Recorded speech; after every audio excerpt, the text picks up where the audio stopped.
ಯತ್ನಾಳ್ ವಿರುದ್ಧ ಪತ್ರ ಬರೆದಾಗ ಮಾತ್ರ ಅವ್ರು ಸೈಲೆಂಟ್ ಆಗ್ತಾರೆ, ಬಾಕಿ ಸಂದರ್ಭದಲ್ಲಿ ಅವ್ರು ಮತ್ತೆ ವೈಲೆಂಟ್ ಆಗ್ತಾರೆ. ಸರಿ ಹೋಗೋಣ, ಮಾತಾಡ್ಸೋಣ.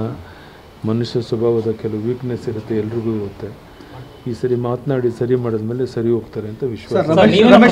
ಸರಿ ಮಾಡಬೇಕು ಒಟ್ಟಾಗಬೇಕು ಅನ್ನೋ ಭಾವನೆ ನೀವು ವ್ಯಕ್ತಪಡಿಸ್ತೀವಿ. ಆದರೆ ಯತ್ನಾಳ್ ಅವರು ಪ್ರತಿ ಸರಿ ಯಡಿಯೂರಪ್ಪ ಮತ್ತು ಅವ್ರ ಕುಟುಂಬನೇ ಟಾರ್ಗೆಟ್ ಮಾಡಿ ಮಾತಾಡೋದು. ಅವ್ರು ಏನು ಬೇಕಾದ್ರೂ ಮಾತಾಡಲಿ, ನನಗೇನು ಅಭ್ಯಂತರ ಇಲ್ಲ. ನನ್ನ ಉದ್ದೇಶ ಎಲ್ಲರೂ ಒಟ್ಟಾಗಿ ಹೋಗಬೇಕು, ಈ ಅಧಿವೇಶನ ಎದುರಿಸಬೇಕು ಅನ್ನುವಂಥದ್ದು.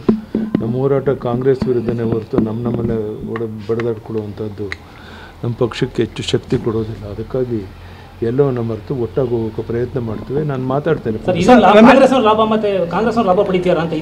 ಅಲ್ಲ, ಇದು ನಾವು ಗೊಂದಲ ಮಾಡ್ಕೋಬಾರ್ದು. ಅದಕ್ಕೋಸ್ಕರ ಈ ಅಧಿವೇಶನ ಒಟ್ಟಾಗಿ ಎದುರಿಸ್ತೇವೆ.